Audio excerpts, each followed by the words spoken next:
Salut tout le monde et bienvenue dans le Trail qu'on aime, le podcast des passionnés de trail. Je suis Alexandre Viol, animateur du podcast et je suis très heureux de vous retrouver avec l'équipe du Trail qu'on aime pour un épisode qui s'annonce une nouvelle fois dense et passionnant. Allez, sans plus attendre, laissez-moi vous présenter l'équipe de passionnés qui va m'accompagner aujourd'hui, à commencer par celle qui nous fait un énième comeback à la Michael Jordan après quelques épisodes d'absence. Va-t-elle réussir à enchaîner 2 épisodes d'affilée? Margot Lemop, comment ça va? Hello, hello. Bah ouais, là c'est sûr que ça commence à faire un vrai gros temps qu'on ne s'est pas vu. L'été est hyper dense forcément dans ce métier et je pense que en plus de ça, j'ai passé un petit cap professionnellement cette année, donc de plus en plus de projets et des bonnes galères à gérer tout ça en même temps. Donc un gros désolé d'apparaître que de manière très furtive. Je suis en monstre galère pour gérer tous les sujets de ma vie en ce moment. Tu seras accompagné par celui qui est heureux comme un pape depuis que les touristes sont partis de son Trièves et que la chasse réouvre dès ce week-end. Nicolas Martin, comment ça va? Salut à tous. L'automne débute et comme tu l'as dit, c'est indéniablement ma saison préférée, à la fois pour courir, mais aussi, comme tu l'as dit, pour aller à la chasse. Après une petite période de fatigue, dont mon abandon à l'OCC, je semble avoir trouvé le pourquoi de cette forme oscillante. Donc j'espère que ça va, je traite ça et puis j'espère que ça va revenir dans les prochaines semaines. Et puis en attendant, j'ai vraiment hâte de vivre ces beaux mondiaux du côté de l'Espagne. Enfin, celui qui défendra les couleurs de la France avec ses copains du trail long au championnat du monde la semaine prochaine et qui va peut-être devenir champion du monde de trail long, soyons fous. Mathieu Delpech, comment ça va? Salut tout le monde, et on commence progressivement la phase d'affûtage pré-mondial de trail. Après un dernier petit séjour en altitude avec Sylvain Cachard et Fred Tranchant, je suis actuellement dans le Trièves chez le coach, ami, collègue et mentor Nicolas Martin, afin qu'il m'inculque le dernier petit supplément d'âme nécessaire pour se transcender dans les grands jours comme il l'a fait très souvent dans sa carrière. J'ai la chance de profiter de son petit Airbnb, le petit nid douillet sous sa maison. J'invite tout le monde qui souhaite découvrir un beau terrain de jeu sous les conseils de Nico Martin et profiter du calme triévois. Allez jeter un petit coup d'œil sur Airbnb, on vous mettra le lien dans la description. Et puis là, on est à 10 jours du mondial et au moment où on enregistre, le sablier se vide petit à petit. Mais qu'est-ce que j'ai hâte d'y être, et j'ai un petit peu travaillé aujourd'hui pour ce podcast, à l'image de cette intro qui est beaucoup trop longue. J'ai rédigé quelques trucs. On va se régaler aujourd'hui. Et puis on salue le meilleur kiné de France, Théo Robin, malheureusement, qui n'est pas présent avec nous aujourd'hui puisqu'il est parti se ressourcer sur ses terres natales en Bretagne. Et n'oublions pas l'animateur de ce podcast, celui qui, comme à son habitude, vient enregistrer le podcast après avoir fait un nouveau podium sur une belle course. On commence à s'habituer. Serait-il un vrai athlète polyvalent puisqu'il vient de faire une belle perf sur un terrain différent de là où il avait brillé il y a quelques semaines? Alexandre Viol, comment vas-tu? Raconte-nous ton petit séjour dans la 2e plus grande terre de trail de France. Eh ben, tout va très très bien, effectivement. Je reviens d'un super périple en terre bretonne où j'ai découvert une véritable ferveur autour du trail, sur le trail de la Côte d'Emeraude. Des super bénévoles, un parcours grandiose, du monde sur le parcours et puis un finish assez extraordinaire sur les remparts de Saint-Malo, tout ce qu'on aime.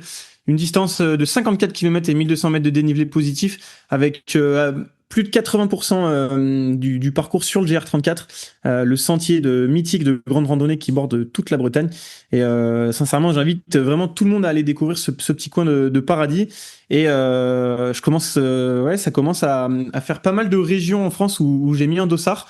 Va falloir que je les compte parce que je pense que je suis pas loin de les avoir toutes faites.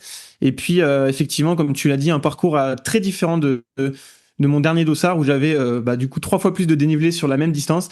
Mais c'est vraiment ce que j'aime dans le trail personnellement, ces grands écarts et cette liberté qu'offre la pratique du trail grâce à la diversité d'événements et de lieux dans lesquels on peut le pratiquer.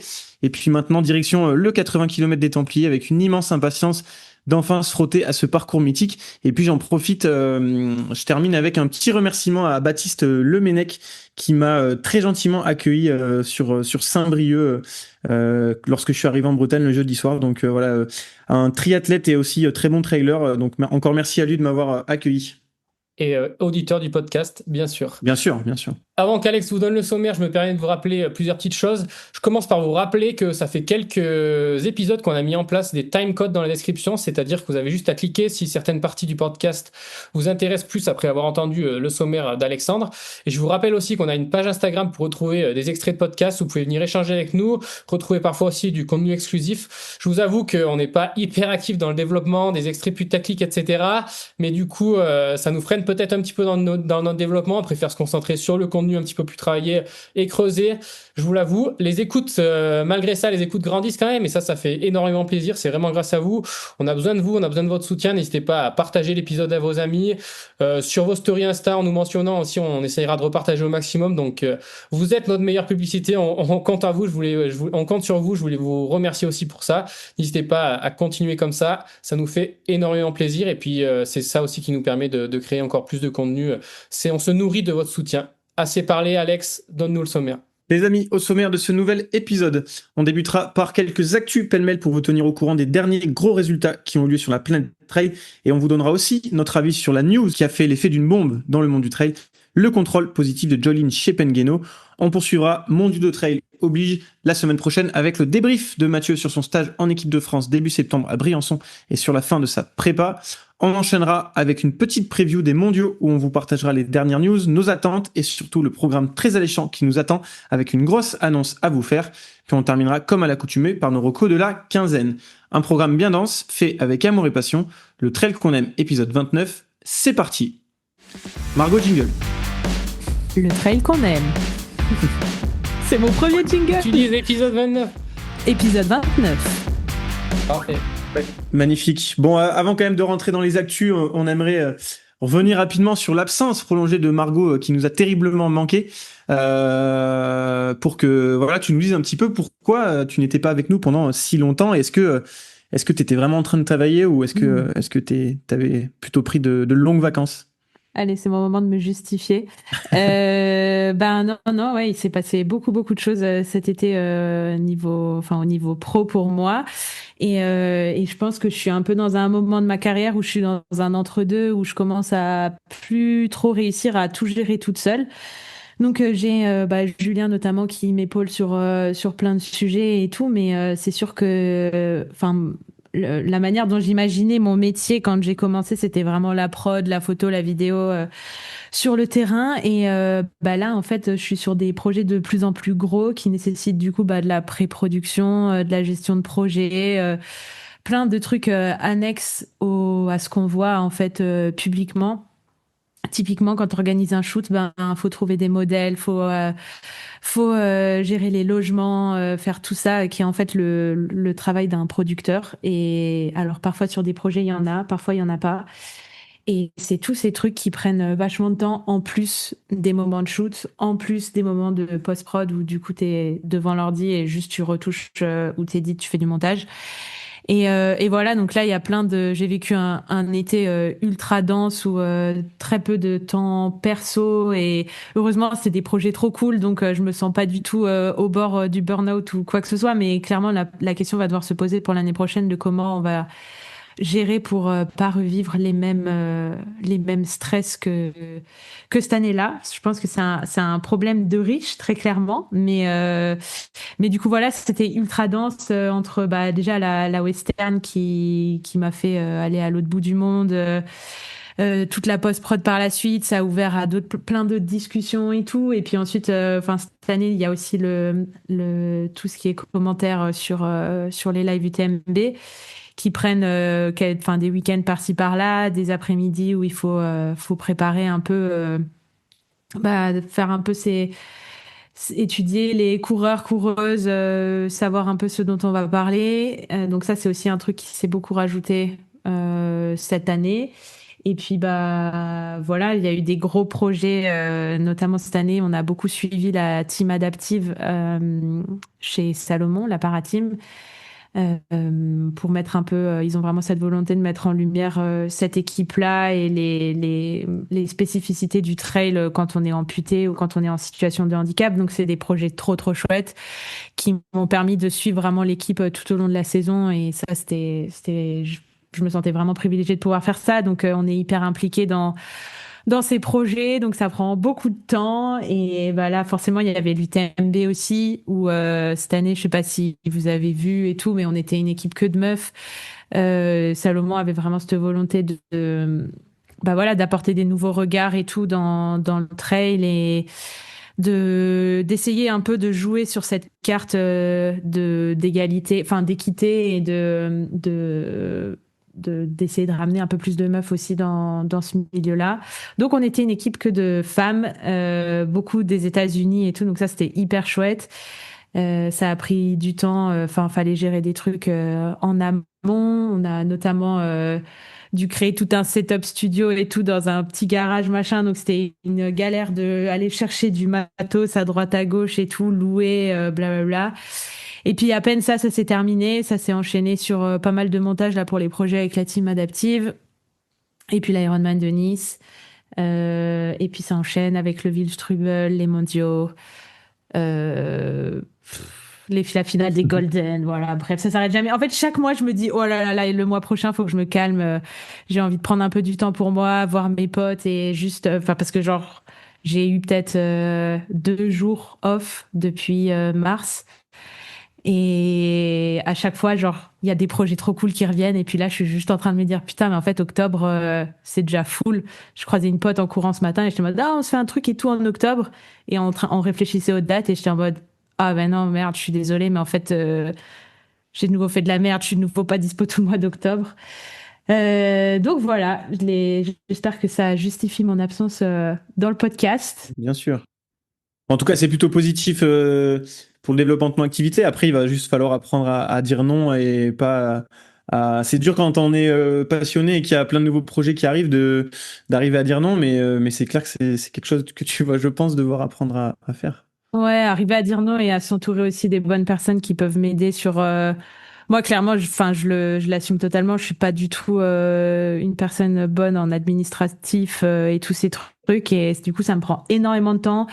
Je pense beaucoup plus de temps que quelqu'un d'organisé et qui sait gérer ça. Donc, ouais, va falloir trouver des solutions pour vivre plus confortablement l'année prochaine. Mais il y a plein de talents et de gens trop compétents tout autour de moi. Donc, je suis sûre qu'on arrivera à se créer une bonne team. Ton petit ressenti par rapport à la semaine UTMB rapidement, bon, on imagine que tu étais la tête dans le guidon un peu dans le travail. Et quel bilan, toi, tu pourrais en faire rapidement? On en a beaucoup parlé la dernière fois. On a fait un gros débrief tous ensemble. Toi, ça a été quoi un petit peu ton ressenti global? Bah, comme tu dis, moi, j'avais vraiment la tête dans le guidon toute la semaine. J'ai pas mis les pieds dans le cham. Donc, je pense que je l'ai vécu de manière encore relativement soft par rapport à d'autres, mais clairement, c'était alors, au niveau du boulot, de ce qu'on a produit, de l'équipe et tout, je pense que, enfin, c'était un de mes UTMB préférés. J'ai adoré notre équipe, la synergie entre tout le monde et tout. Il y avait vraiment une manière de travailler que j'ai découverte là avec toutes les filles. C'était vraiment chouette et je pense que ça va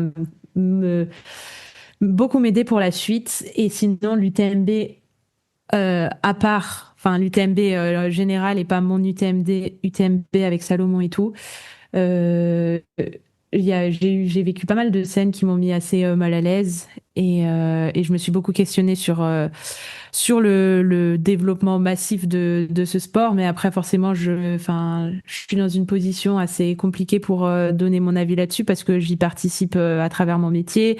C'est aussi ce sport qui me permet de gagner ma vie et de vivre la vie dont j'ai toujours rêvé, quoi. Donc, c'est compliqué de prendre des positions trop extrêmes là-dessus, mais je l'ai vécu de manière assez extrême et ça m'a fait mal au cœur de voir certaines scènes, ça m'a fait mal au cœur de voir, d'avoir eu l'impression que on honorait pas forcément les performances et le sport, mais peut-être d'autres aspects, voilà, globalement. Mais sinon, ben, l'autre côté, c'est que c'est hyper chouette de voir de plus en plus de gens qui pratiquent la course à pied, le sport, et que c'est plus chouette qu'aujourd'hui ce soit la mode d'aller courir que de fumer des clopes et de faire la fête comme ça a pu l'être à d'autres moments, d'autres cycles de vie et tout. Les modes, elles changent. Donc, c'est quelque chose de globalement positif, mais clairement, le trail, c'est devenu une mode. Et du coup, on voit pas que des passionnés intrinsèquement, quoi. Il y a des gens qui sont là pour la hype. Mais encore une fois, je pense que c'est pas, c'est cool que ce soit ça à la mode. Personne met sa santé en jeu normalement et voilà. Mais ça donne ça, moi, ça m'a donné quand même un effet un peu bizarre mais c'est aussi un truc où on a toujours été un peu entre nous. Et là, du coup, il y avait Oui. toujours un peu ce truc de famille. Et là, du coup, on est plus. Et donc, forcément, tu te sens moins en famille. Mais d'un autre côté, est-ce que c'est pas genre un peu une pensée de gros connard de se dire, bah, on était mieux quand on était qu'entre nous. Et ça fait des années qu'on se dit, bah, il nous faut plus de diversité, il faut plus de gens, il faut plus de regards et tout. Et maintenant que, bah, il y a des gens de tous les univers qui viennent, des gens de la ville, des gens de plein de milieux sociaux différents et tout, bah, forcément, ça apporte aussi une vibe un peu différente au sport. Donc voilà, c'est difficile. J'avoue que toute la semaine après l'UTMB, c'était un peu le chaos dans ma tête. J'arrivais pas à me faire d'avis sur ce que je ressentais et je pense que, à la limite, on s'en C'est fout un de peu le ressenti global qu'on a eu aussi. Je pense qu'on est biaisé parce qu'on est tous des passionnés. Et Ouais. du coup, on a un peu cette impression que, je sais pas, ça fait un peu comme si notre jardin un peu privé, secret, enfin, il n'est plus qu'à nous, tu vois. Après, moi, je mettrais un petit bémol sur, c'est quand même, il n'y a pas tant de mélange que ça, quoi. Les catégories socio-professionnelles qui sont là, ça reste quand même des gens très aisés.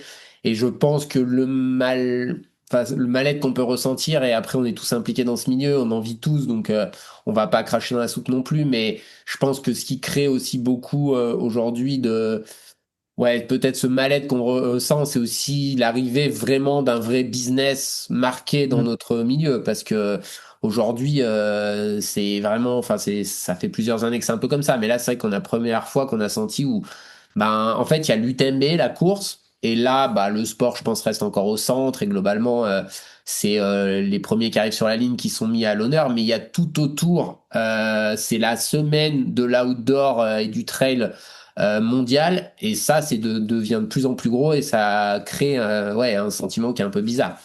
C'est ce flou ce mélange entre les deux mondes qui est, vu qu'il n'y a pas réellement de cadre et de structure, on s'y perd un peu. Et du coup, nous qui aimons le haut niveau et la partie sportive, on se perd un peu dans tout ça. En tout cas, moi, je trouve que c'est intéressant de rappeler que le trail, c'est pas que l'UTMB Ouais. et qu'on a vite tendance, nous qui sommes un peu dans le milieu, à être un peu trop biaisé, je pense, par cet aspect UTMB, alors qu'en fait, ce qui fonde la majorité du trail, ça reste les petites orgas qu'on a tous l'habitude de faire. Et encore une fois, là, je m'en suis vite rendu compte en allant sur le petit trail en Bretagne.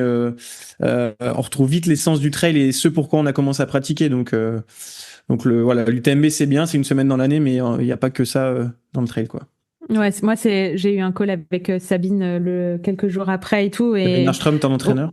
ouais, exact. Et franchement, même pendant 3 jours après l'UTMB, j'avais même plus envie d'aller courir. J'étais dégoûtée de ce sport. Genre, j'avais presque un sentiment de honte d'en faire partie, tu vois.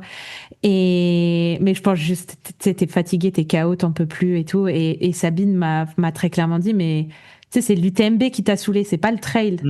Et ça Exactement. m'a remis les idées en place et on a eu plein d'idées de plein d'autres petites courses et trop chouette à les faire. Et en fait, oui, quand tu vas sur les sentiers, quand tu vas voir les petites orgas et tout, comme tu viens de le mentionner, ben non, le sport, il change pas si vite que ça. Et il y a encore, ça reste un truc de passionné quand tu le suis à l'année, quoi.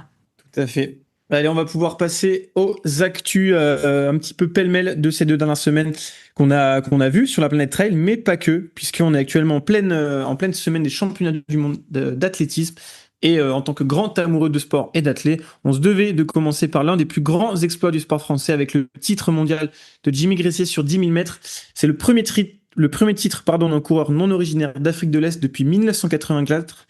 Sur cette distance du 10 000 mètres qui est généralement fortement dominée par les coureurs d'Afrique de l'Est. Et j'ai 2 autres stats là-dessus pour montrer à quel point la perf elle est monumentale. Le dernier Français médaillé dans un grand championnat type mondiaux ou Jeux Olympiques, c'était Alain Mimoun en 1948 et en 1952. Alain Mimoun que tu as connu, je crois, Nico, un petit peu. Tout à fait. Durant mes premières années de pratique. Et enfin, autre stat, seulement 7 athlètes européens ont réussi à se hisser sur un podium mondial depuis 1983 sur 10 000 mètres. Voilà, c'est dire à quel point la perf de Jimmy, elle est assez mémorable. Je crois, les gars, vous avez vu la perf en direct. C'était une grosse émotion quand même. Ouais, moi j'étais pendant le stage avec Fred et Sylvain Cachard, et Sylvain a failli se jeter du balcon tellement il n'arrivait plus à se tenir, emporté par cette dernière ligne droite monstrueuse de Jimmy Gressier. C'est sûr qu'on a eu la chance de vivre en direct un grand moment de sport. J'avoue que même si Jimmy, c'est pas un des athlètes qui m'inspire le plus, la fois où il a fait quelque chose de très très grand et que des fois, ne pas se poser de limites, ça peut quand même amener très très loin. Et là, franchement, respect. Ouais, tout. Bah, moi, j'ai revu rapidement en replay parce que je crois que c'est sur un de nos groupes. Il y en a un qui a dit Jimmy avec un smiley avec des yeux étoiles là. Et je me dis, il a fait une médaille, tu vois, parce que ça me paraissait tellement inconcevable qu'il soit champion du monde déjà. Et quand je revois la course, je fais what, champion du monde, incroyable quoi. C'était ouais, non, Ouais. c'est un truc complètement fou. Après, on a senti ses prémices ces dernières années dans le demi-fond et le fond français qui montaient. Ben, de là à faire une médaille d'or au championnat du monde, bah t'as rappelé les stats, c'est et parmi les Européens que t'as cités, il y avait par exemple Mo Farah qui est quand même lui originaire d'Afrique de l'Est Ouais. et sans rentrer dans les détails, on sait qu'ils ont biomécaniquement des avantages pour ça, mais Jimmy, ouais, il a toujours eu peut-être cette grande bouche comme on pourrait dire un peu vulgairement, et c'est vrai que jusqu'à présent, il avait par exemple un peu moins de palmarès à l'international que Jan Schrubb. Et c'est vrai que bah là, zéro limite. Et puis bon, on avait senti ses prémices lors de la finale de la Diamond League avec sa victoire sur le 3000, un peu dans le même scénario de course. Et là, il a profité de cette course qui est pour moi assez incompréhensible quand on voit le niveau de certains coureurs de pas emmener la course plus vite. Alors bien sûr, les conditions étaient très très dures, on le rappelle, beaucoup d'humidité, il fait chaud. Mais voilà, lui, il a su saisir sa chance. Et puis c'est un peu comme Pierre-Ambroise Boss, on lui enlèvera jamais son titre de champion du monde. Ouais, c'est sûr, c'était une course hyper tactique, ce qui lui a permis de faire un dernier 400 de folie et de faire parler de ses qualités de vitesse. Et là, je regardais d'ailleurs le 3000 mètres steeple femme. Elles sont passées plus vite au premier kilomètre que le 3000 mètres de steeple homme. C'est dire à quel point les courses peuvent être tactiques sur des championnats. Toi, Margot, est-ce que tu as eu le temps un petit peu de suivre les championnats du monde d'athlètes? Est-ce que tu as des perfs aussi qui t'ont marqué un petit peu? Non, moi, je l'ai suivi un peu de loin là ces derniers jours, mais bah j'ai par contre suivi toutes les courses de Sydney McLaughlin, qui est une athlète que je suis depuis et que j'idolâtre depuis mes années d'athlète. Et là, forcément, bah son 48-29 là qu'elle a fait en demi-finale, elle a du coup battu le record américain de 400 qui tenait quand même depuis plus de 15 ans, je crois.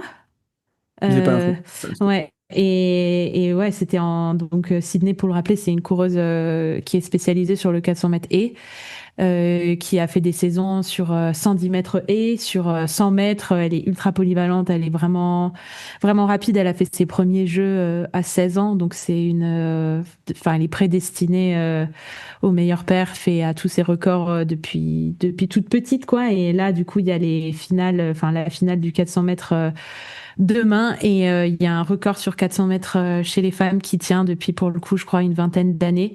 Oh, beaucoup plus. Marita Corr. Ouais. Ça doit être dans les années 80, milieu des années 80. C'est un des plus vieux records de l'athlète.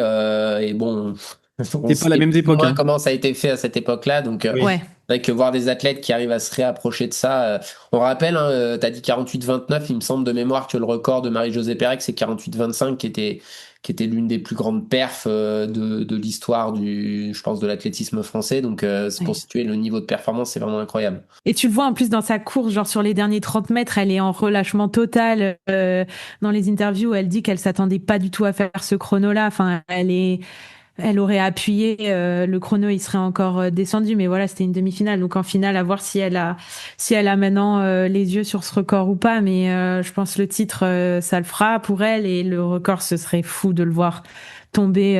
Enfin, en plus, c'est pas du tout sa spécialité, quoi. Donc c'est juste fou. J'en profite pour vous reparler d'une reco que j'avais faite dans un précédent épisode d'un compte Instagram qui s'appelle Etin-sport. Donc c'est ETIN-sport. Et en fait, c'est un compte Insta qui est en train de complètement exploser parce que il fait un nombre de contenus incalculable sur les mondiaux notamment là. Et il a pris une semaine de vacances exprès pour pouvoir faire du contenu tous les jours. Et il sort des vidéos dans un temps record. C'est super bien monté, super bien expliqué. Et donc je vous invite, pour ceux qui veulent avoir un petit peu les coulisses de l'athlète, à aller suivre son compte Insta, c'est vraiment super intéressant. Nico, on parlait de record du monde qui allait peut-être être battu sur 400. On a eu un record du monde sur kilomètre vertical.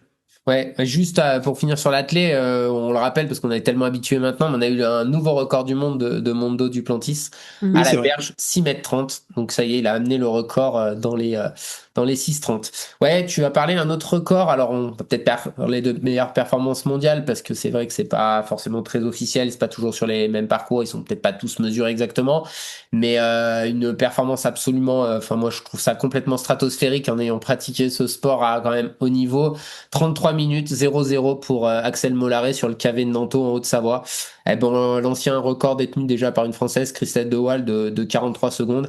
Pour la petite blague, ben, Xavier Gachet, son mari, sera corvé de vaisselle pour le reste de l'année puisqu'il s'est fait battre par sa femme sur le KV. Et puis on rappelle, hein, Xavier, pour ceux qui connaîtraient pas le ski alpinisme, c'est le tenant avec William Bombardier de la Pyramide, donc c'est pas n'importe qui. Ouais, chrono absolument hallucinant de d'Axel et j'espère qu'on va en parler un peu plus dans les médias un peu trail outdoor parce que c'est vrai que ça passe un peu ouais, là on a parlé de l'UTMB tout à l'heure mais quand on voit des fois des contenus sur des perfs qui sont très banals, là ça c'est quand même complètement lunaire. Enfin c'est près de 1800 mètres heure, hein, pour ceux qui font de la course à pied qui ont déjà vu leur vitesse ascensionnelle. Déjà quand tu fais ça sur des 3 minutes, c'est quand même déjà un très bon niveau sportif. Donc faire ça pendant 1000 mètres de dénivelé continu, c'est absolument lunaire. Tout à fait. On a vu là aussi, on va pas forcément parler de record, mais de meilleur temps sur une édition du Tour des Géants, puisque le meilleur temps le temps de référence a été amélioré par Victor Richard, qui l'a emporté en 66h08, battant de 35 minutes le temps qu'avait réalisé l'Italien Franco Collet. On rappelle que l'an dernier, François Den avait remporté la course en 69 heures. On a vu aussi en skyrunning le Jurassien Lucien Mermillon. Pareil, c'est un petit jeune donc dont on parle assez peu finalement dans les gros médias, mais qui nous a encore une fois régalé sur une manche de Coupe du Monde de skyrunning en terminant troisième à Saint-Joire. C'était la troisième manche française dans ce circuit Coupe du Monde. Chez les hommes, victoire espagnole d'Alain Santamaria et de Nayara Irigoyen. Et Lucien a noté qu'il enchaîne quand même après un excellent podium, et ça a été sa meilleure cotation en carrière, je crois, sur l'extrême Azermatt, là aussi une manche de Coupe du Monde de skyrunning, et on a hâte de le revoir à la finale du circuit qui aura lieu fin octobre en Espagne, et on le retrouvera d'ailleurs dès ce week-end à Watch Trouble sur un format plus long qu'à son habitude, puisqu'il participera au format 50K, où il aura fort à faire face à un beau contingent de coureurs français, et notamment Anthony Felbert qui souhaite rebondir après son DNF à l'OCC. Et oui, on a bien remarqué la forme d'Alain Santamaria qui nous a fait un sacré enchaînement de courses en 2 semaines. Il a fait 3 courses en 2 semaines. Il a commencé en douceur avec une septième place sur l'extrême. Et puis il a enchaîné avec une victoire à l'ETC, le tout petit format de l'UTMB. Et puis à Saint-Joire, comme tu l'as dit, je pense que là, il est dans une belle forme. Il s'est fait un bon bloc. Et le format sera un peu différent aux mondiaux de trail court, mais il sera bien là pour représenter l'Espagne. Donc à suivre. Et on reste du côté de Canfranc. Il y avait l'édition classique qui a eu lieu la semaine dernière avant les mondiaux qui auront lieu à la fin du mois. Un test grandeur nature en prévision des championnats du monde pour certains athlètes qui pouvaient se frotter au parcours du trail court notamment, qui sera le même le jour des championnats du monde que la course classique. On se demande, pour rigoler un petit peu, s'il est nécessaire de faire la course du trail court féminin pour décerner le titre mondial ou si on le donne directement à la Suédoise Tove Alexandersson qui s'est imposée dans un temps canon en 5h39. Alors on a eu quelques infos de la part de Mathieu Delpech, je crois que c'est plus ou moins le chrono prévisionnel du sélectionneur de l'équipe de France pour la gagne féminine. Donc elle est dans le chrono, mais le truc complètement fou, c'est qu'elle a eu des points de suture et qu'elle s'est arrêtée pendant la course pour du coup se faire recoudre et qu'elle a dit qu'elle avait fini plus tranquillement. Malgré tout, une deuxième place au scratch. Derrière, un membre de l'équipe masculine d'Espagne, Raúl Criado, qui est un excellent descendeur. Elle sera l'une des grandes favorites pour la couronne mondiale, si ce n'est la grande favorite. Pour la petite info, j'avais fait cette course en 2020 et j'avais terminé 4e en 5h35 là quand Tove a mis 5h39 avec une petite pause couture et une fin en gestion. Ça situe le niveau. Et une cotation pour Mathieu de mémoire, il me semble, de 865. Donc, je vous laisse calculer. Alors bon, ça marche pas vraiment comme ça, mais c'est une perf vraiment impressionnante. Bon, Tove, il faut rappeler pour ceux qui la connaîtraient pas, parce que c'est plutôt une orienteuse. Cet hiver, elle a battu quelqu'un dont on vient de parler, Axel Mollaret en ski. Donc c'est vraiment un énorme moteur et pour l'avoir vu en 2020 au final des Golden en descente, c'est assez inimaginable. Bon d'ailleurs, elle ne descend pas, elle court, elle chute, elle se relève. Mais je dis souvent en rigolant que sa seule adversaire, ça sera elle-même de pas se fracturer la tête sur un caillou lors du championnat du monde à Canfranc.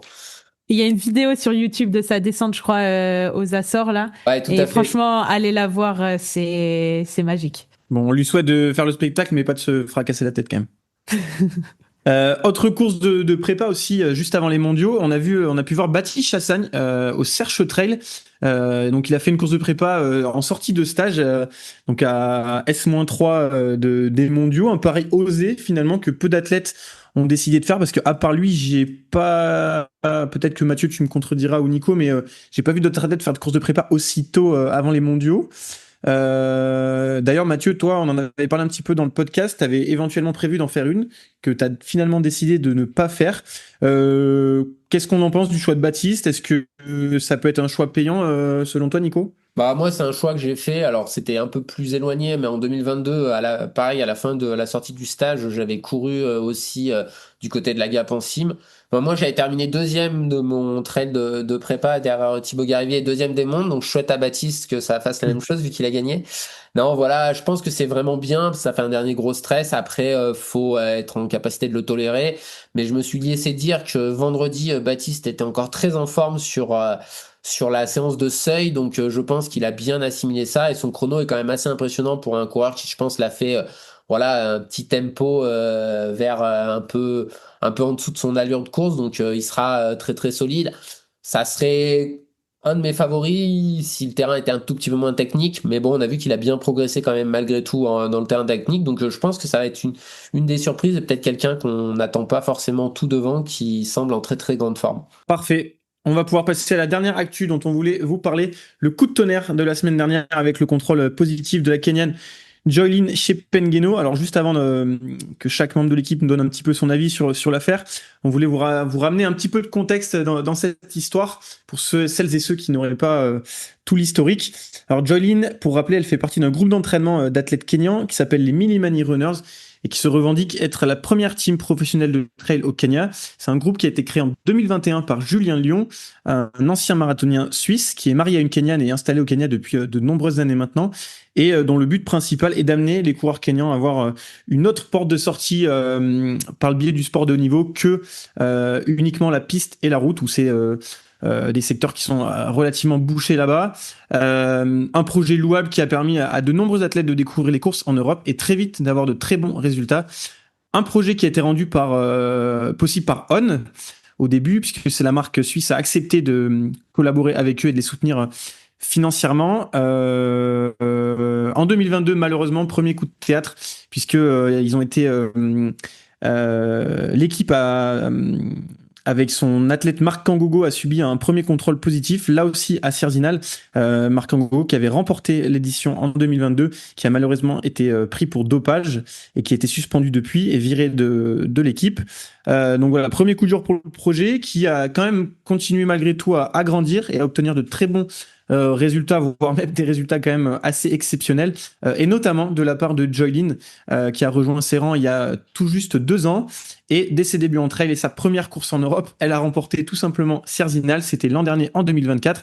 Et puis s'en sont suivis de nombreuses victoires, notamment la finale des Golden Trail World Series en 2024, puis le marathon du Mont Blanc cette année, avant de nouveau de remporter Sierzinal, où elle a été justement contrôlée positive à une substance qui s'appelle la triamcinolone acétonide.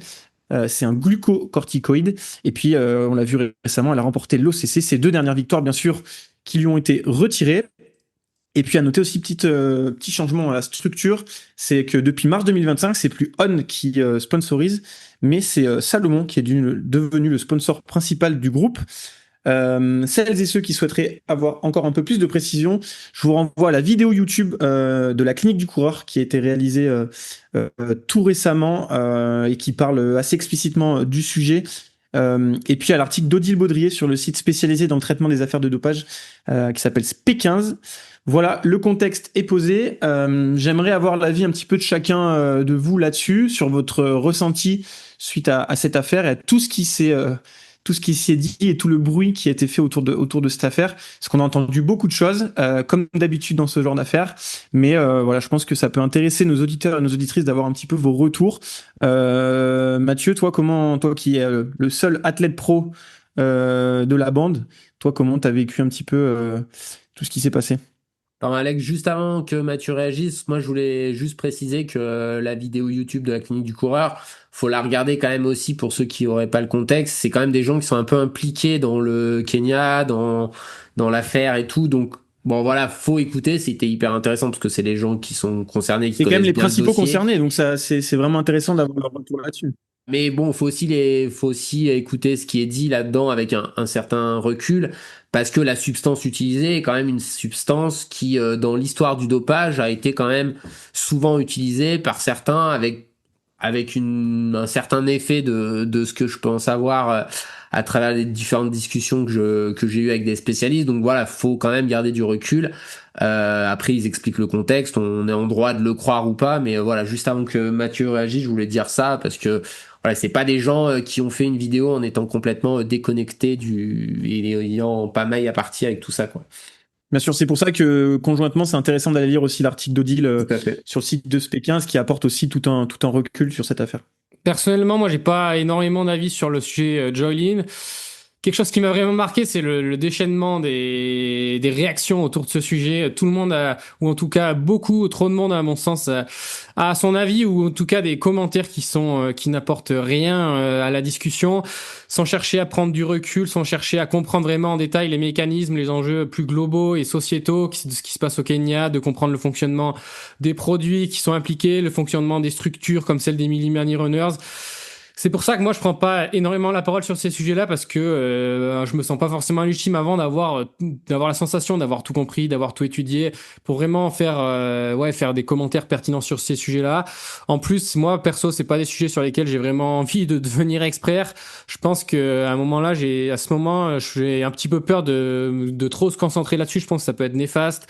Je pense qu'il y a un peu la possibilité de perdre simplement un petit peu la passion pour le sport, de trop se concentrer sur toutes les affaires, etc. Développer un petit peu de rancœur et finir par penser que c'est plus possible d'y arriver sans dopage. C'est un peu le sentiment et le message que renvoie parfois Pierre Salé dans ses interviews, qui est un des plus grands experts français, un des gars les plus pointus sur le dopage et le fonctionnement. Il est devenu complètement désabusé du haut niveau à force d'essayer de lutter contre le dopage. Donc moi qui suis encore dedans et qui espère encore faire de belles années, je me dis... je me préserve un peu de ça, je reste concentré sur ce que je fais, sur ma démarche. Je continue de croire qu'il y a pas mal de gars ou que la plupart des personnes à l'avant sont propres. J'en suis encore persuadé et j'ai envie que ça le reste, donc je mets pas trop mon nez là-dessus et j'évite d'ajouter des commentaires qui n'apportent aucune lisibilité sur ces affaires-là. Toi, Margot, tu voulais nous parler de l'avis qui a été donné publiquement par un athlète. Francesco Pupi qui s'est exprimé sur cette affaire, qui a publié un long post sur... d'ailleurs, Substack, dont on vous a parlé dans des recos sur l'un de nos derniers épisodes. En gros, c'est un peu le Twitter du sport, grossièrement, si je résume. Pas du tout.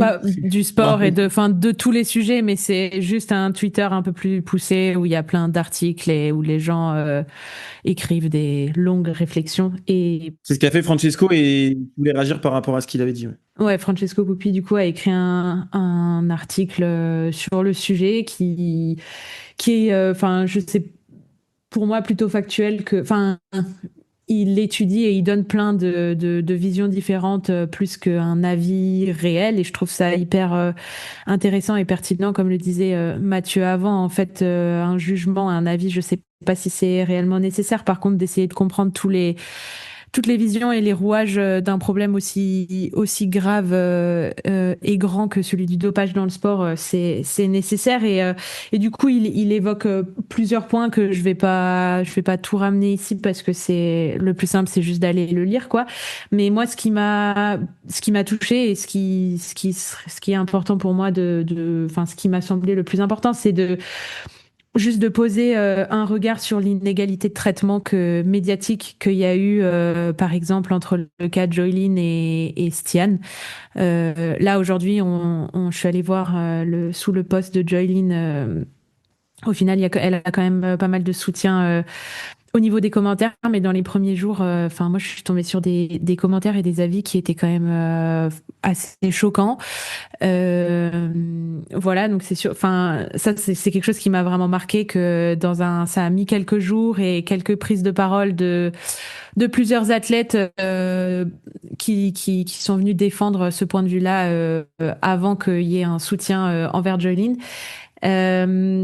Ce qui est aussi important, je pense, à prendre en compte, c'est l'inégalité des conséquences pour des athlètes Kenyan par exemple pour Joylin et pour Stian. Joylin je l'ai photographié et on a shooté son interview juste avant le CC et on lui demandé ce que le sport représentait pour elle et c'était nourrir sa famille quand tous les autres athlètes nous parlaient de la passion et de l'amour du sport et de voilà, donc c'est des pratiques du sport qui sont complètement différentes et forcément là de perdre un sponsor, de perdre des primes de course et tout, les conséquences sont quand même vraiment différentes. Après moi, enfin mon avis, ça reste que tricher c'est pas bien et qu'il y a des règles et qu'elles sont faites pour être appliquées.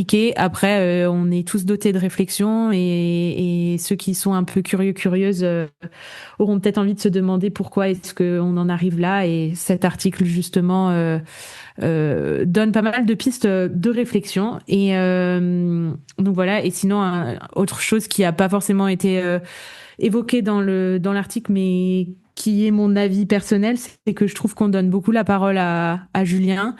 Quand la principale concernée elle a fait un post sur son Instagram et puis c'est tout. Alors c'est probablement sa volonté à elle de se cacher et de se protéger de tout ça. Mais voilà, je trouve que Julien Lyon, on l'entend parler vraiment partout. Tout le monde veut avoir son avis et son avis à lui, c'est qu'elle lui a menti et je sais pas quoi. Et enfin, je connais pas du tout Julien, je connais pas du tout la manière dont il travaille, mais je me demande pourquoi est-ce qu'on se sent obligé de mentir à son entraîneur? Est-ce que comment se passent les relations entraîneur-entraîné, manager, athlète et tout pour que on en arrive à cacher des choses comme ça? Elle dit que si elle lui a caché, c'est parce qu'elle avait peur qu'il lui interdise de courir. Pourquoi est-ce qu'on interdit à son athlète de courir? Si elle a envie d'aller courir, elle y va et elle se casse les dents et puis voilà. Enfin bref, c'est un peu aussi ces questions-là que je me pose. Encore une fois, je connais pas du tout Julien. Joline, je l'ai rencontré une seule fois dans ma vie, mais voilà, c'est un peu les trucs, les questions que je me pose. Encore une fois, c'est un sujet assez lointain pour moi, comme pour Mathieu. Voilà. Moi, quand j'écoutais la vidéo, notamment de la clinique du coureur, il y a un truc qui, avec du recul, et notamment, t'as parlé de l'historique, du fait qu'il y avait déjà un cas de dopage, et qui, moi, est quelque chose que j'ai du mal à comprendre, c'est que, enfin, je vais peut-être pas être très gentil, mais je pense sincèrement, et tu l'as dit, et je leur jette pas la pierre, mais c'est pas les mêmes enjeux entre des Kenyans et des Européens, et que du coup, t'aies envie de pouvoir courir parce qu'il y a des primes importantes et qu'il y a un enjeu énorme, et je le comprends totalement, et que je veux bien croire que c'est une méconnaissance et tout. Par contre, il y a un truc où moi j'ai un peu plus de mal, c'est aussi pourquoi, justement, le niveau de vie étant beaucoup plus bas, pourquoi on donne pas des contrats qui ont rien de somme astronomique aux Kenyans, c'est-à-dire que tu donnes un contrat à 10 ou 15 000 euros à un Kenyan, c'est quand même énorme pour lui. Et du coup, si tu lui fais ça en tant que partenaire, bah quand même, t'enlèves énormément de pression par rapport au fait d'aller chercher des primes et tout, alors que de ce que j'ai cru comprendre, ils ont quasiment pas de contrat fixe. Donc c'est ce que disait, il me semble, Julien dans la vidéo, et ça, du coup, enfin, ça les met dans des situations où forcément, faut se rendre compte de ce qui est. Enfin, nous là, autour de la table, je vais pas dire que ça nous fait rien, ça change pas notre vie de gagner une OCC, par exemple, c'est 13 000 euros la prime. Bien sûr qu'on est tous contents de les avoir, mais je veux dire, ça va pas changer notre vie, quoi. On va être content sur le coup, mais je veux dire, on va pas s'acheter une maison avec 13 000 euros. Au Kenya, 13 000 euros, c'est absolument monstrueux. C'est entre, je sais pas exactement, mais 130 000 à peut-être 200 000 euros.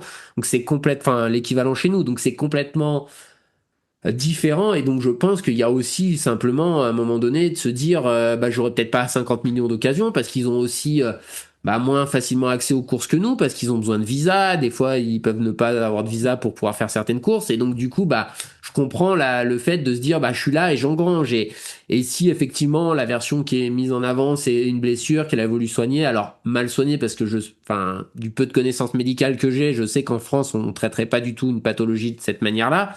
Il y a sans doute ça, et c'est peut-être là-dessus quand on entend des choses comme oui, on est sanctionné pour une athlète, l'ensemble du groupe est sanctionné. Ouais, ok, mais est-ce que aussi vous avez tout mis en place pour limiter, justement, en parlant toujours du fait que le contexte est différent, ce que tout le monde, je pense, est capable de comprendre, c'est aussi comment on lutte contre ce climat-là, parce que on va pas non plus d'un coup donner aux Kenyans le niveau de vie, à tous les Kenyans le niveau de vie de l'Europe. Donc il faut trouver d'autres solutions pour qu'ils soient peut-être pas dans ces situations-là, d'être poussés à tout prix à courir après les primes, parce que clairement je pense qu'aujourd'hui s'ils font pas de primes ils gagnent pas grand-chose à l'année, quoi. Justement, moi, t'abordes le sujet que je voulais aborder, c'est la partie financière et la partie budget qui est allouée à ce projet-là. Et en fait, là-dessus, il y a un peu une zone d'ombre, puisque malheureusement, dans l'interview d'Odile Baudrier sur SP15, Julien, il apporte pas de précision sur comment ça se passe en fait au niveau qui reçoit l'argent de la part de qui, comment est réparti l'argent au sein du groupe. Et Margot, tu parlais qu'on n'entendait pas beaucoup de Joline, qu'on n'entendait que Julien. Et moi, je trouve que c'est très dommage qu'on n'entende pas du tout Salomon en fait. Et je trouve qu'ils ont aussi une énorme part de responsabilité là-dessus, parce que c'est quand même le sponsor principal de la team. À mon avis, c'est quand même eux qui financent la majorité de la structure.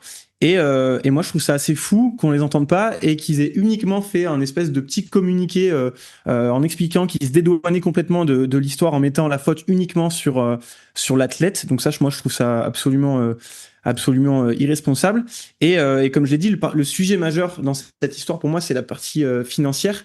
Et en fait, Salomon, je trouve ça fou qu'une marque comme Salomon puisse s'engager dans un tel projet qui a déjà connu un cas de dopage et qu'il n'y ait pas des énormes moyens qui soient mis en place pour éviter que ça se reproduise justement. Et Nico, ce que tu dis, pour moi, c'est super intéressant et c'est la clé du sujet. C'est que si ces athlètes-là sont de base bien rémunérés, qu'ils ont un contrat fixe avec une certaine sécurité, bien sûr que on pourra pas limiter le risque zéro n'existe pas. C'est pas parce que tu paieras bien un ou une athlète qui va pas être tenté de se doper pour aller chercher une prime sur un événement. Par contre, je pense que ça se limiterait énormément, et c'est là où pour moi, alors malheureusement, j'ai essayé de creuser un petit peu, mais j'ai pas pu avoir d'infos sur comment ça se passe en interne à ce niveau-là, au niveau répartition du budget, mais je pense que le cœur du sujet il est un petit peu là, et quand tu es censé être la plus grosse marque du monde du trail, que tu t'investis dans un projet comme ça, tu es censé tout mettre en œuvre pour que ce genre de choses n'arrive pas. Et malheureusement, c'est arrivé, et je pense qu'ils ont quand même une grosse part de responsabilité là-dessus. Clairement, mais la particularité, je pense, avec ce projet-là, c'est qu'en fait, les athlètes les Mini Money Runners sont pas du tout traités de la même manière que des athlètes Salomon, en fait.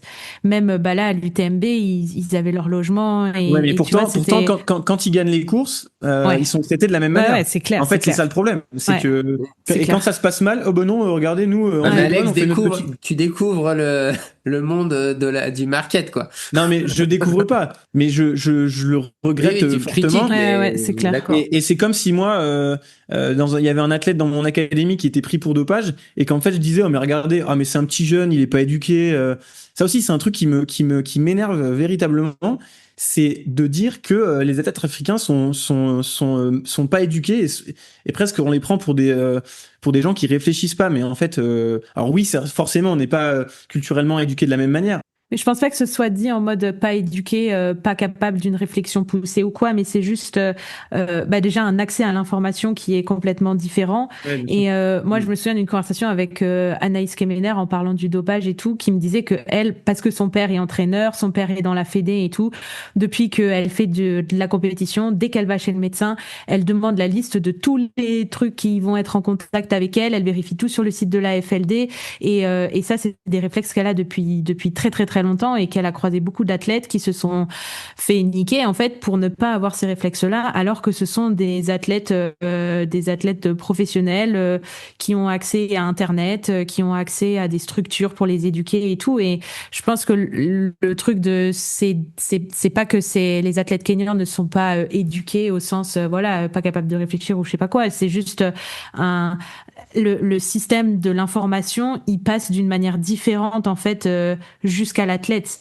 Et c'est plus ce point-là qui est à prendre en compte, dans le sens où eux, c'est des athlètes, ils sont la semaine au camp d'entraînement, enfin au camp, ils font les entraînements qu'on leur dit de faire, et le week-end ils rentrent dans leur famille pour ceux qui rentrent, et c'est pas vraiment plus poussé ou tu vois comme système quoi. C'est vrai qu'on pourrait assez facilement résumer l'histoire en disant naïvement, Jolene, c'est ce qui, en soi, en tout cas, c'est ce qui est dit par par Salomon et aussi par Julien, c'est qu'elle a fait une bêtise, qu'elle est en pharmacie, qu'elle a pris un médicament comme ça pour se soigner et que elle a, par peur d'en parler à Julien, elle est quand même venue sur l'OCC. Maintenant, c'est vrai que c'est assez troublant puisque c'est quand même la substance avec laquelle avait été, si je dis pas de bêtises, avait été suspendue Marc Angogo en 2022. Ouais, mais c'est hyper. En France, je sais pas, vous avez peut-être jamais vu, mais ça s'appelle du Kenacort trop tard, la marque Oui. commerciale un peu en France. Et c'est quand même un médicament, je veux pas dire de bêtises, mais ça doit coûter 2 euros. C'est vraiment un truc hyper banal. Et c'est un corticoïde qui est, je crois, moins en moins utilisé en France parce il y a beaucoup de meilleures substances. Alors c'est plutôt utilisé en principe. Là où c'est le plus connu dans le milieu du sport, c'est les infiltrations, parce que tout le monde a déjà entendu parler. Donc normalement, c'est quand même quelque chose qui est soit en intra-articulaire, soit en périarticulaire. De ce que j'ai compris, elle, ça aurait été injecté en intramusculaire, ce qui est déjà quelque chose qui se fait pas du tout normalement médicalement en Europe, enfin plus. Donc après, il y a quand même la question de au-delà de tout le niveau d'éducation, bon, quand même, quand on te met une aiguille et qu'on t'injecte un truc, en tant que sportif, ça me paraît bizarre. Enfin, moi, c'est toujours ce que je dis quand je fais une prise de sang. Je dis, moi, je déteste tellement ça que je dis, j'aurais jamais pu me doper, m'injecter des trucs, quoi. Mais voilà, après, ça, on sait pas. Après, il y a aussi, faut pas être naïf, l'appât du gain, sortir sa famille de la misère. Je pense que très clairement, enfin, moi, j'ai toujours dit ça et je le dis en public et tout, mais si un jour, quand j'étais jeune, on était venu et on m'en avait mis plusieurs millions d'euros sur la table en disant, si tu prends ça, tu vas les gagner. Ben honnêtement, à 20, 25 ans, je sais pas ce que j'aurais fait. J'ai l'honnêteté intellectuelle de le dire, ça s'est jamais présenté, et j'ai envie de dire heureusement que ça s'est jamais présenté, parce que les gens qui te disent non, moi j'aurais pas touché à ça, bon, ça leur est jamais arrivé non plus, quoi. Donc eux, c'est pas ces sommes-là, mais c'est quand même des choses, des gains qui peuvent vraiment leur permettre de sortir de la misère.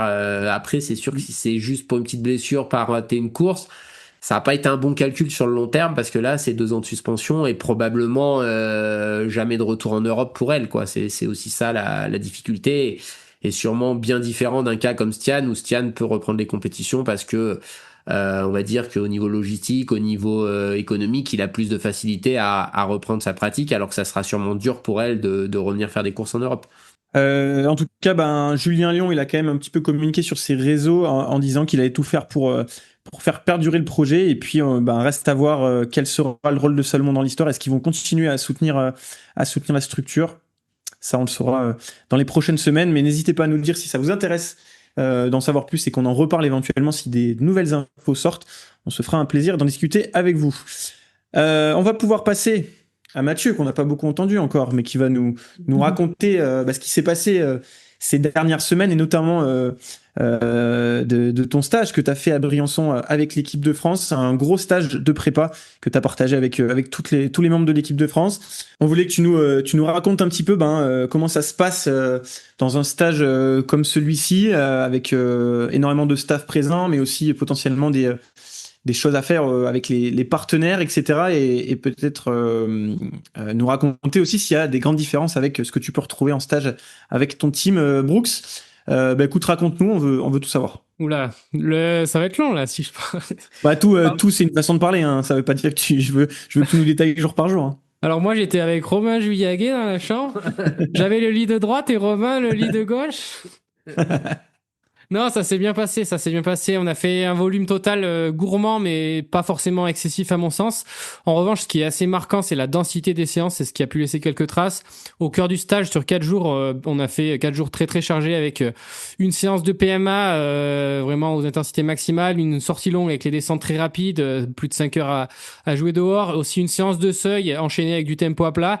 Ça fait un gros stimuli sur une période assez courte. En plus de ça, quelques footings en plus en endurance, donc ça a fait un beau bloc.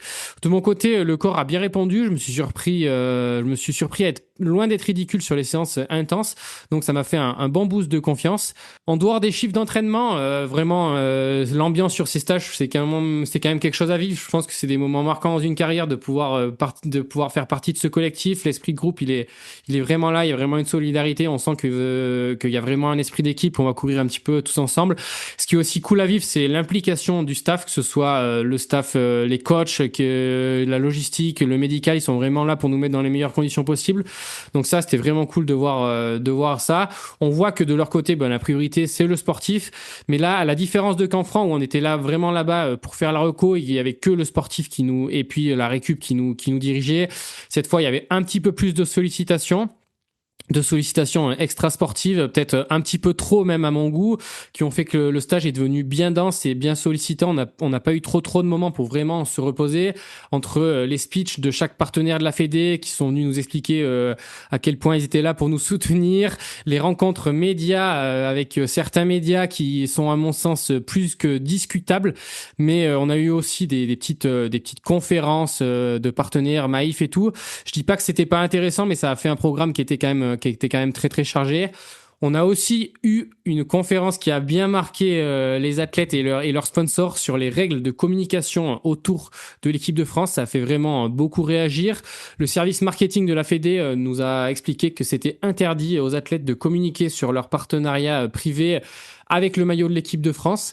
Et puis surtout, ce qui a fait beaucoup grincer des dents, c'est interdiction à toutes les marques partenaires des athlètes de l'équipe de France qui ne sont pas aussi partenaires de l'équipe de France, de communiquer sur les performances des athlètes avec les tenues équipe de France. Donc en théorie, ça fait que c'est impossible pour nos sponsors de me faire un post pour relayer nos résultats avec des images de la course. Ça a fait beaucoup grincer des dents, je peux vous le dire, et il y a pas mal d'athlètes qui ont longuement pris le temps d'échanger avec des personnes de la Fédé pour essayer de leur faire comprendre un petit peu plus les écosystèmes financiers et les enjeux autour des athlètes pro en trail. J'ai l'impression que c'est quand même le seul pays, en tout cas des autres athlètes Brooks, c'est le seul pays avec autant de contraintes. Et Brooks avait quand même des athlètes dans toute l'Europe et puis aussi aux États-Unis. Et c'est le seul pays où lesquels vraiment la marque n'aura pas le droit d'utiliser en théorie nos images de course. Bon, on a vu que pour Jimmy, Kipron avait quand même fait un post. Il semble qu'il y ait quand même une petite tolérance pour les grosses performances. Et puis aussi, je vous dis une petite exclue qu'on aimerait peut-être pas forcément que ça se sache trop, mais il y a eu quand même pas mal d'athlètes qui ont fini le stage malade. C'est vrai qu'on est sur une grosse charge d'entraînement, les cours qui sont quand même poussés aux limites avec des séances intenses vraiment quasi maximum, de la vie en collectivité, pas mal de temps passé à l'intérieur. Et donc, la transmission des virus est très, très efficace dans ce contexte-là. Il y a pas mal d'athlètes qui sont partis avec des petits rhumes ou voire un petit peu plus à la fin de ce stage. Moi, j'ai eu la chance de bien récupérer, mais j'ai quand même eu aussi un petit rhume. Donc voilà, globalement, sur ce stage. Est-ce que tu as d'autres questions, Alex? Ouais. Non, mais toujours plus téléphoné. Marion Cotillard aux 20h avec Léa Salamé. Ah putain, le malaise. Non, mais tu parlais de la Fédé, c'est intéressant. Je pensais en parler tout à l'heure parce que il y a une stat assez intéressante, c'est qu'il y a 9 athlètes des 10 premiers de l'OCC masculin qui seront présents aux mondiaux. Et tu parlais de réglementation au niveau de la Fédé française, qui est une des seules fédés à être vraiment très contraignante par rapport à ça. C'est que vous aviez pas eu le droit de participer aux courses de l'UTMB. Ouais, en effet, il a fallu si on acceptait la sélection, il fallait renoncer à mettre un dossard sur les courses UTMB. Et moi, c'était aussi logique parce que j'avais envie de privilégier ces mondiaux. Mais ouais, il y a beaucoup d'athlètes qui ont fait le choix de quand même courir sur l'OCC, même plus long sur la CCC. On a eu Francesco Pupi et d'autres athlètes, même des athlètes qui feraient le cours aux mondiaux à l'image de David Sinclair pour les États-Unis. On fera les bilans après les mondiaux et on verra quelle a été la stratégie payante. je pense que c'est quand même pas mal d'arriver avec un petit peu plus de fraîcheur mentale. Les courses de l'UTMB, c'est hyper sollicitant vu la densité, vu les enjeux. Donc ouais, c'est clair qu'on fera le bilan après les mondiaux, mais c'est sûr qu'une règle de plus qu'a mis la FFA, mais là pour le coup, c'est plus une règle de logique sportive plutôt que de règles administratives et financières, quoi. Non, mais nous, du côté en fait des marques, ce qui nous dérange un peu, c'est qu'en fait, en gros, aujourd'hui, c'est les marques qui financent les athlètes en trail et leur dire vous n'avez pas le droit d'utiliser. Alors, c'est pas des contrats salariés, mais il y a quand même une relation un peu hiérarchique. Il y a des gens qui payent pour utiliser l'image et des gens qui ne payent pas directement parce que oui, il y a des moyens financiers mis pour aller au championnat, mais aujourd'hui. Peut-être à l'exception l'année dernière d'un athlète comme Benjamin Roubiol, les athlètes qui vont en équipe de France ont zéro financier de part de la Fédé. Donc c'est ça en fait qui pose problème. Si demain la Fédé dit pendant un trimestre les athlètes sont en équipe parce que entre le championnat de France, le fait d'avoir interdit de courir à l'UTMB plus le championnat du monde, les athlètes courent en maillot France et ils ont j'en sais rien une somme qui est allouée parce qu'ils vont en équipe, je pense que personne discuterait. Là, c'est juste qu'aujourd'hui, tu payes, on te dit, vous n'avez pas le droit d'utiliser l'image des athlètes. Tu vois, c'est un peu, bon, en fait, du côté des marques, à un moment donné, ça peut être, ok, il n'y a pas de problème, vous faites ça, mais nous, en fait, de notre côté, on va plus prioriser les championnats du monde dans nos visions, quoi. C'est ça le risque. Et moi, personnellement, qui suis quand même un amoureux de l'équipe de France, du championnat du monde, pour moi, il n'y a rien qui dépasse le championnat du monde parce que ça parle à tous les sports. J'ai pas envie d'en arriver là-dedans, mais il faut juste qu'à un moment donné, aussi, les enjeux, enfin de ce que j'ai cru comprendre, sont un peu différents. C'est-à-dire qu'en athlète classique, c'est bien connu, reconnu, c'est, je crois, inscrit dans les contrats des athlètes. Par exemple, que notamment lors du grand championnat, il y aura moins de visibilité. Aujourd'hui, c'est juste qu'il y a besoin soit d'ajuster ça, soit peut-être de dire, ok, bah le modèle doit être différent, il doit être plus celui du vélo, ou bah c'est les équipes professionnelles qui font vivre les coureurs qui vont aller au championnat du monde avec l'équipe de France. Et il y a quand même le nom du sponsor sur la tenue équipe de France, par exemple. Faut trouver juste ça pour qu'il y ait un équilibre des deux côtés, quoi. Parce que là, ça fait on arrive, on fait rien et on s'accapare l'image des athlètes. C'est pas du côté des marques et des gens qui payent, c'est pas forcément très bien vécu, quoi. D'ailleurs, question matos, Mathieu. Du coup, on sait que la Fédé est sponsor par Terex, donc la marque trail de Adidas. Peut-être une question qui peut intéresser les auditeurs, les auditrices. Vous allez courir avec des tenues Adidas, donc des tenues avec lesquelles vous n'avez pas l'habitude de courir le reste de l'année. Est-ce que sur la partie bagagerie et notamment et chaussettes aussi, est-ce que vous allez être aussi obligé de courir avec la marque Terex? Bon, ils nous ont fourni des chaussettes et ils nous incitent à les porter, mais on a clairement eu des consignes de tolérance au niveau des chaussettes, qu'il faut essayer de mettre des chaussettes où il y a les logos qui sont pas trop visibles et où essayer de les camoufler, parce qu'il y a quand même trop d'enjeux autour des pieds et de la performance, donc on pourra porter les chaussettes qu'on veut, et puis c'est la même chose au niveau de la bagagerie, il faudra que tous les logos soient masqués, mais c'est quand même vraiment personnel les bagageries, et du coup on pourra chacun porter les sacs qu'on veut. Et sinon, globalement, la forme, j'ai annoncé dans l'intro que peut-être on pouvait te voir champion du monde. Est-ce que on parlait de Jimmy Gressier tout à l'heure qui lui se fixe pas de limite. Est-ce que tu te dis que toi aussi t'as une petite chance et que tu peux aller chercher le titre? Bah, clairement, moi je vais pas là-bas pour aller acheter du terrain, donc c'est la gagne ou rien. La Même gagne si ou c'est très beau l'hôpital. et que tu pourras avoir une belle maison là-bas, mais Oui, c'est vrai, en soi, c'est pas dégueu le coin. Non, clairement, je pense que honnêtement, j'ai fait les 6 meilleurs mois de ma vie au niveau de l'entraînement. Peut-être un petit peu moins de volume total que certaines saisons parce que j'ai fait le choix de vraiment réduire le vélo, mais pour pouvoir mettre beaucoup plus de kilomètres à pied, et vraiment, ça a vraiment payé. J'ai fait beaucoup plus de continuité dans les volumes à pied, que ce soit en dénivelé, en kilomètres, en continuité, dans les séances. J'ai fait des très belles semaines, des beaux blocs, donc j'ai vraiment hâte de voir ce que ça peut donner au niveau individuel. Après, il faut quand même rester lucide. On va vous parler un petit peu après des statistiques, du niveau global de la course. Moi, au niveau perso, je vais quand même essayer de faire une course sage pour pouvoir faire une course pleine, ne pas prendre trop de risques. Genre, on va voir où ça peut m'amener. Je pense qu'un top 10, il est pas inimaginable vu ce que j'ai montré ces dernières semaines à l'entraînement. Après, il faut quand même un petit peu rester lucide, je pense. En notant qu'il est bien élevé, ce matin, il a fait une belle séance, mais il n'a pas pris mon com. Donc, en plus, il est bien élevé, Mathieu Delpech. C'était contrôlé. parfait. Bah justement, on va pouvoir continuer notre page sur les mondiaux puisque on va décider de vous faire une mini preview en vous parlant un petit peu des athlètes présents et puis de ce qu'on attend nous avec impatience aux mondiaux. Mais juste avant, on est très heureux de vous annoncer que Sidas, la marque de chaussettes référence qu'on retrouvera au pied de très nombreux athlètes au championnat du monde, a accepté de nous suivre dans un projet qui va nous permettre de vous partager durant la semaine des mondiaux du contenu exclusif en direct de Canfranc, un contenu qui sera retrouvé sur toutes vos plateformes de podcast. On vous en dit pas plus, mais restez connectés pour être sûr de ne rien louper. Et puis aussi une info intéressante, c'est que pour les amateurs et amatrices de live, il y a un direct qui sera proposé par TV8 Mont-Blanc. Donc voilà, ça pourra vous permettre à chacune et chacun qui ne sommes pas sur place de pouvoir suivre ces championnats du monde. On va démarrer quand même avec quelques infos concernant les mondiaux, notamment celles et ceux qui malheureusement ont annoncé un peu en dernière minute leur non-présence, puisque on a appris récemment du côté français notamment que sur le trail court, Cécile Jarousseau, la championne de France, qui avait fait une course extraordinaire du côté de Val d'Isère, malheureusement ne prendra pas le départ puisqu'elle est blessée au tendon d'Achille. On ne pourra pas non plus admirer les talents de la Norvégienne Ingvild Kaspersen qui, elle, a participé à la CCC et s'est malheureusement blessé à la cheville. Raoul Ross aussi, le deuxième du marathon du Mont Blanc qui devait faire le trail long, qui est forfait, lui qui devait courir pour la Belgique, et puis aussi le forfait de Nadir Maguet pour l'Italie. Et de notre côté, par contre, on a pu voir de nouveaux noms apparaître puisqu'on a appris que Rémi Bonnet allait faire la verticale avec son pays, la Suisse. Et aussi que Andrzej Witek, le Polonais, troisième de l'OCC, et puis Peter Engdahl, quatrième ou cinquième de l'OCC, si je me trompe pas, seront tous les deux présents sur le trail long. Et comme je vous dis tout à l'heure, stat assez intéressante, c'est que 9 athlètes du top 10 de l'OCC seront présents eux aussi, aux mondiaux. Donc voilà, ça s'annonce très, très intéressant. Et puis Mathieu, tu as analysé un petit peu les cotations, chose dont on aime bien faire à chaque fois. Monsieur Stat, Mathieu Delpeuch va nous donner un petit peu les moyennes de cotation qu'on va avoir sur ces mondiaux. Call me Mr. Data. C'est déjà pris ça.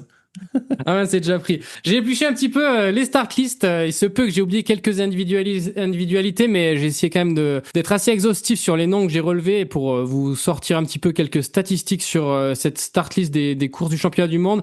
Je pense qu'on est sur le championnat du monde le plus relevé du monde. Les densités et les niveaux sont relativement équivalents, que ce soit sur le court ou le long. On a quand même 21 mecs au-dessus de 880 de cotation, et puis ce soit sur les deux parcours. Et chez les filles, on a 14 filles au-dessus de 750 sur les deux parcours également, donc des densités assez proches. Et puis des top 10 de part et d'autre autour de 915, 780 de cotation. Donc ça va être des courses exceptionnelles et vraiment une belle densité à l'avant. C'est pas une course avec juste quelques noms dont on sait déjà qui seront devant. On ne sait pas dans quel ordre. Là, il y a vraiment une liste de titulaires pour monter sur le podium qui est incroyable. Ça va être fou. Parfait, merci beaucoup Mathieu. Maintenant, on va vous dire un petit peu ce qu'on attend avec impatience. Déjà vous dire qu'on a énormément de chance puisqu'on sera tous présents la semaine prochaine. On aura aussi Théo qui sera là avec nous. Nico, toi, si tu avais des choses qui te faisaient très envie. Du coup, moi j'ai décidé de vous livrer mon avis un peu sur les forces en présence du côté de l'équipe de France. J'en ai fait partie pendant longtemps, donc ça continue de m'intéresser. On a ce qu'on pourrait appeler presque une dream team sur le long chez les hommes, avec on l'espère l'or par équipe pour conserver le titre malgré une énorme opposition des Américains.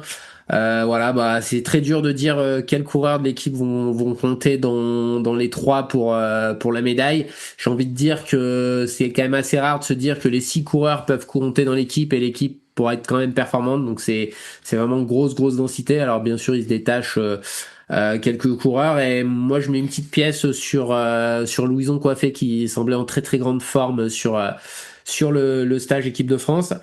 Sur le cours masculin, c'est un petit peu plus différent. Il y a un trio très très consistant avec Fred Tranchant, Thomas Cardin et Sylvain Cachard qui sont à mon sens tous les trois capables de claquer un top 5. Bon, si les trois le font, ça sera complètement fou, mais ils ont ces capacités. Puis 3 coureurs qui sont un peu plus en retrait, qui vont découvrir le maillot bleu, c'est jamais alors facile. Bon, même si Benjamin Romial était devenu champion du monde pour sa première sélection.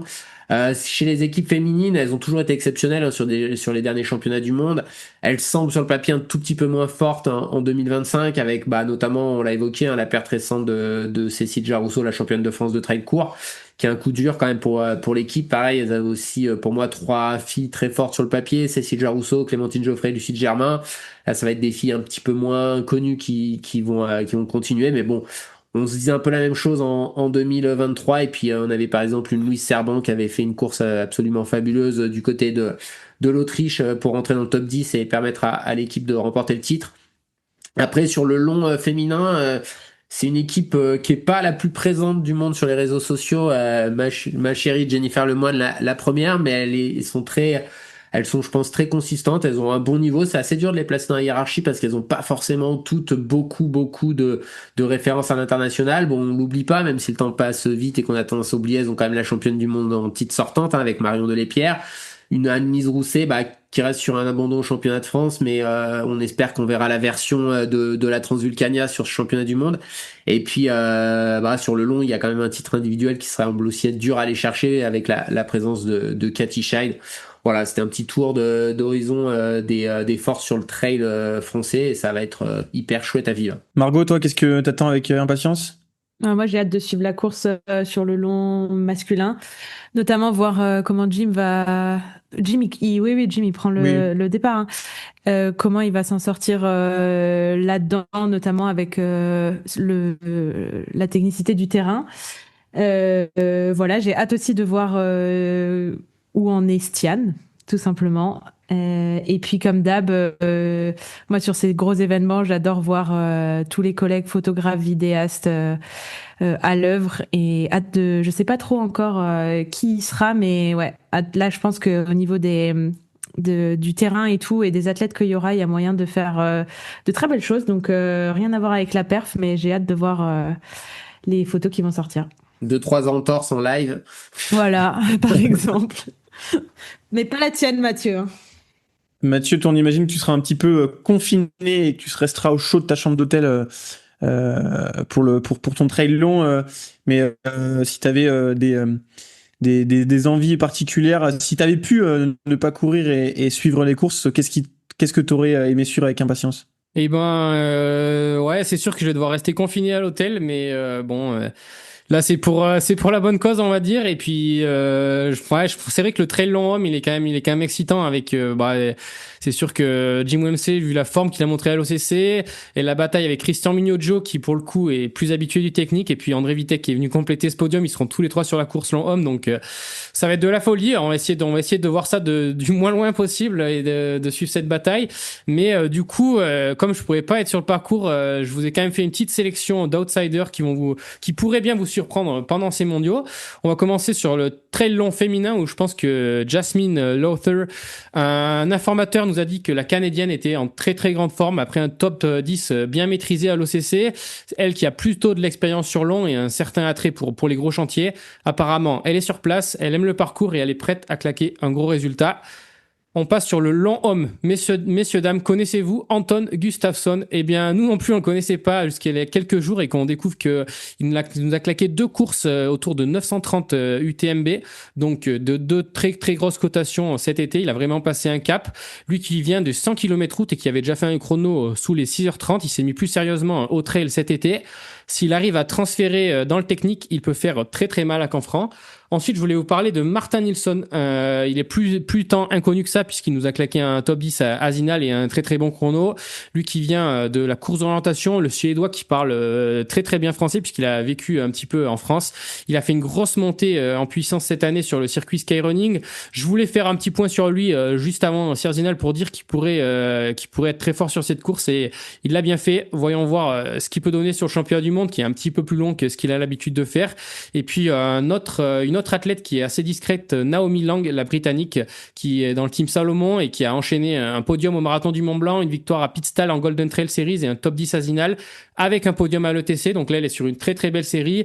Elle aussi, du haut de ses 25 ans et de son manque d'expérience sur les formats de 4-5 heures, peut-être que ça sera un peu long, mais je suis curieux de voir ce que ça peut donner. Ouais, puis moi j'ai très hâte de découvrir le secteur. Déjà, c'est un secteur des Pyrénées que je ne connais pas du tout.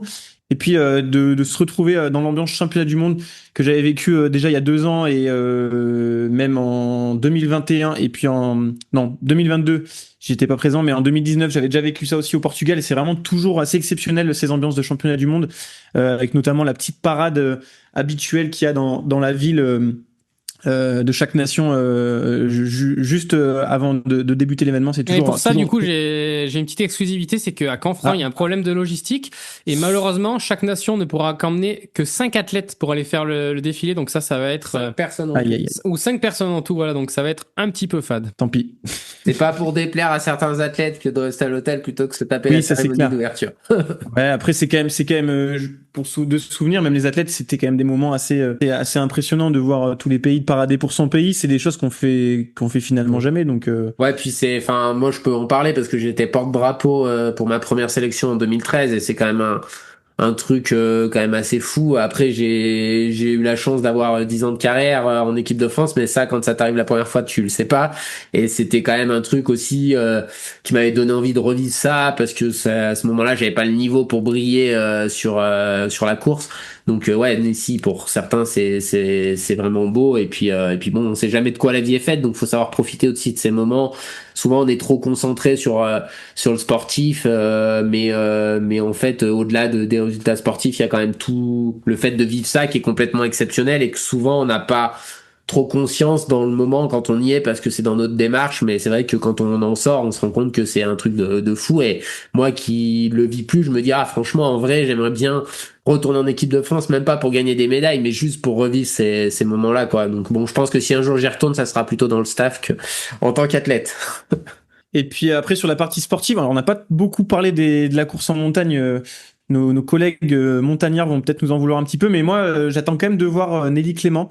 On en a parlé notamment cet été quand elle avait remporté la Coupe du Monde de course en montagne à Briançon où elle avait terminé devant Joyce Njeru, la Kenyane. Donc moi j'ai hâte de voir comment elle va se débrouiller sur un premier championnat du monde où elle va être très attendue et de voir si elle peut jouer les premiers rôles. Et puis après bien sûr très hâte de suivre les trails. Je suis assez optimiste pour quand même l'équipe de France. Bon, c'est pas faire un gros pari que de se dire qu'elle risque de remporter plusieurs médailles par équipe. Mais je vois bien déjà le trail long homme et le trail court homme remporter les médailles par équipe. Pour moi, c'est quand même en ayant analysé un petit peu les start lists, même si individuellement justement, il y a 2-3 gars dans chaque équipe qui sont capables de viser le titre individuel, voire le podium. Et avec la densité qu'il y a derrière, je vois pas quelle équipe pourrait aller leur chercher le titre par équipe. Et puis le trail long femme, je pense que ça va être très très disputé encore comme ça avait pu l'être il y a 2 ans avec les Allemandes où jusqu'au dernier ravito c'était vraiment il y avait un gros suspense par rapport à ça et à quelle équipe allait remporter la médaille d'or chez les femmes. Mais je pense qu'il y a une équipe qui va être très solide.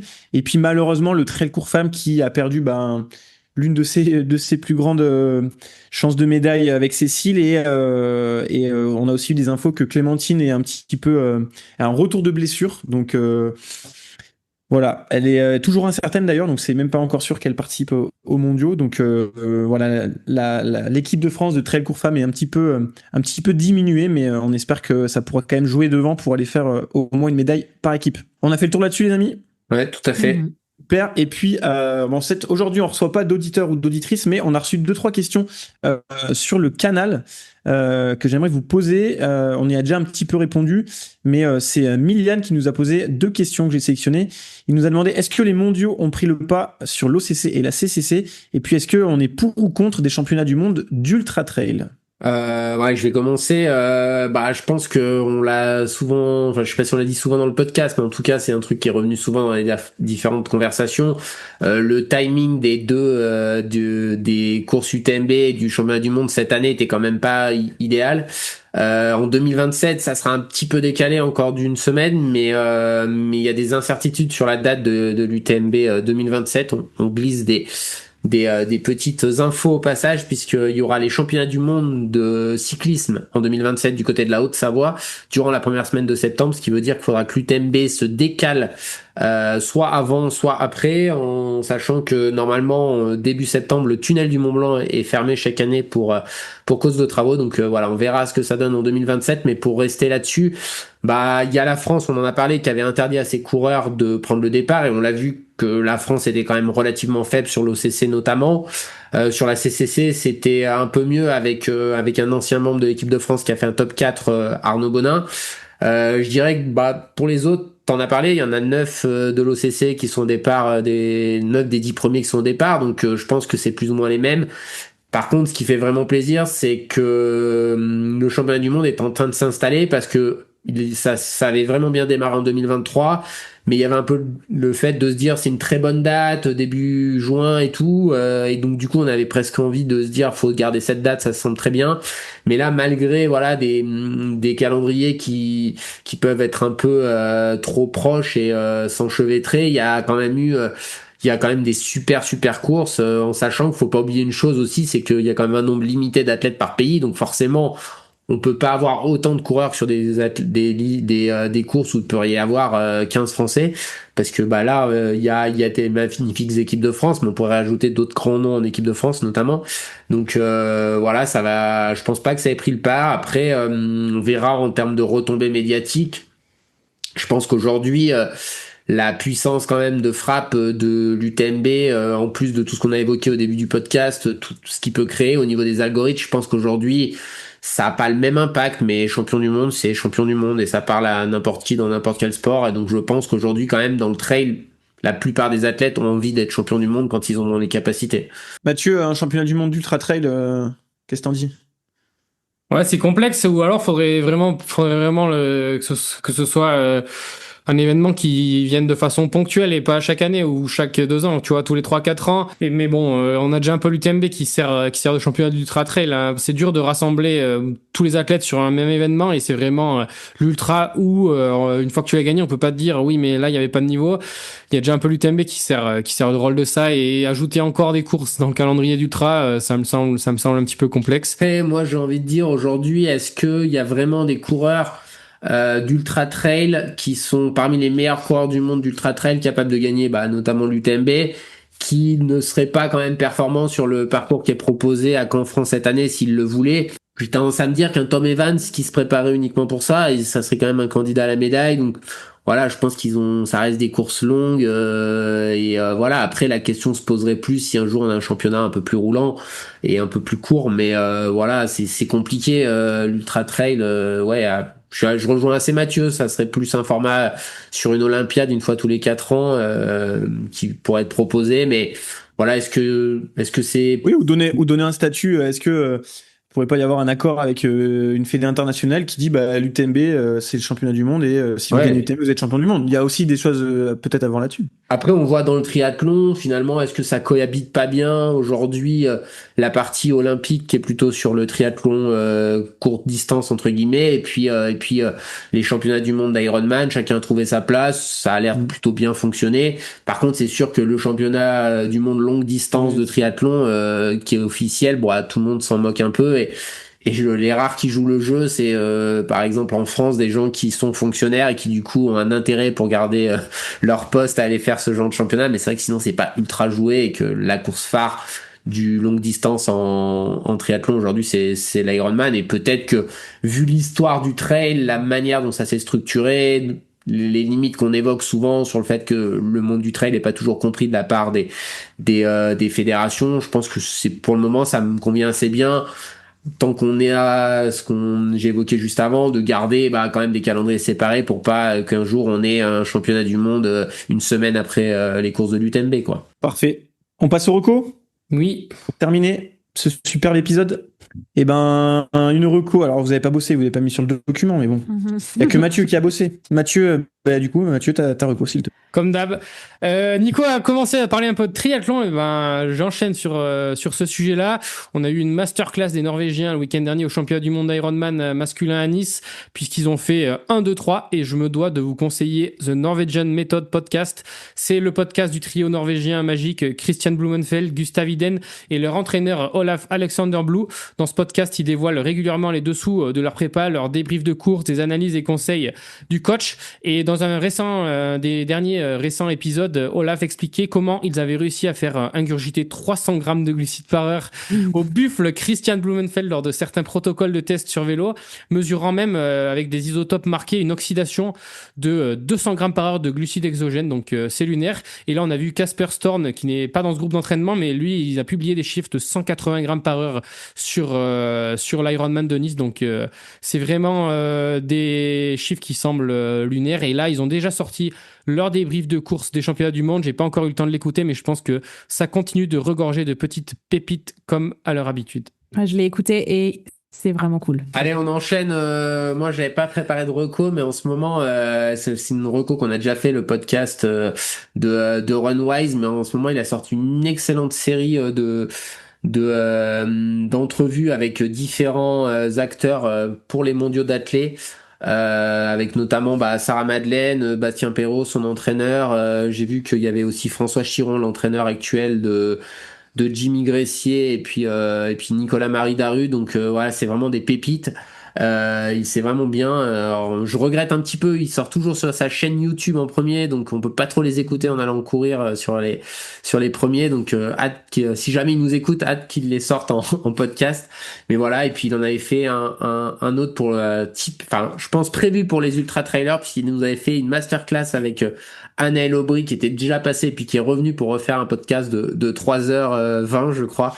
Donc voilà, c'est vraiment sympa. Après, ça sort pas du cadre du sport, mais si, pour les amoureux du sport, c'est vraiment sympa comme truc à écouter. C'est assez pointu, en tout cas, ça fait partie des podcasts que même moi, qui suis quand même passionné et qui ai pas mal de connaissances, j'apprécie écouter. Je vais interdire les recos podcasts, ça nous fait de la concu, là. Margot, à toi. Ouais, moi j'ai pas préparé, mais du coup je peux vous parler du dernier livre que je viens juste de terminer, qui est tout petit, qui se lit hyper vite quand on n'a pas trop le temps et qui est pas trop compliqué c'est pas compliqué de se rentrer dedans. Ça s'appelle Petit éloge de la bicyclette de Éric Fotorino. C'est un écrivain journaliste français qui a rêvé d'une carrière professionnelle en tant que cycliste depuis son plus jeune âge, et qui a pas réussi à passer pro, mais qui a écrit beaucoup sur le sujet. Et voilà, ça c'est un petit bouquin. Il y a pas d'histoire, c'est pas romancé ou quoi.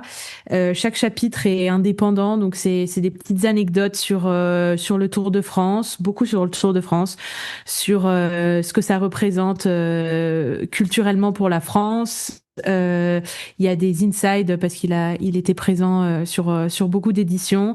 Passionné, donc moi le vélo, je suis ça depuis à peine quelques années, donc j'ai pas toutes les refs depuis des décennies, donc vraiment chouette. Ça se lit tout vite, et ouais, ça permet de vraiment mettre le pied encore plus dans le cyclisme, et voilà. Et puis moi, je termine avec une reco Canal+.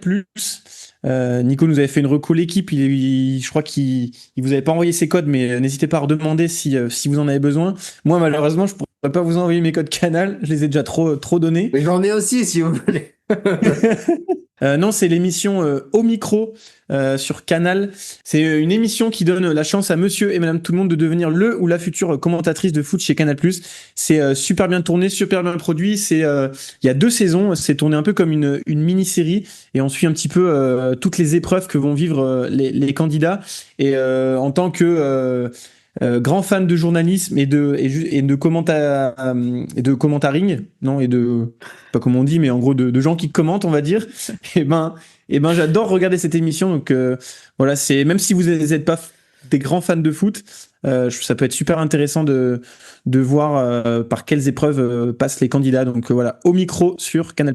Et si vous êtes encore Merci. là et que vous voulez en savoir plus sur ma prépa et championnat du monde, là, je suis en train de finaliser le montage de ma vidéo très centrée sur l'entraînement pour ces mondiaux. Elle sortira avant les mondiaux du coup? Ouais, en fin de semaine, j'espère. Putain, ça bosse malgré l'entraînement, c'est beau. Alors, en tout cas, merci à toutes et tous de nous avoir écoutés. Merci les amis pour ce super épisode. On se donne rendez-vous la semaine prochaine à Canfranc pour celles et ceux qui seront présents. Sinon, en podcast, comme on vous l'a dit, on vous donnera des petites infos sur notre page Instagram, donc n'hésitez pas à aller suivre le trade qu'on aime sur Instagram. Et sinon, on vous dit à très vite et bonne semaine. Ciao, ciao. Salut à tous, ciao. Salut. À tous, à la prochaine. T'as dit juste à tous. J'ai bugué.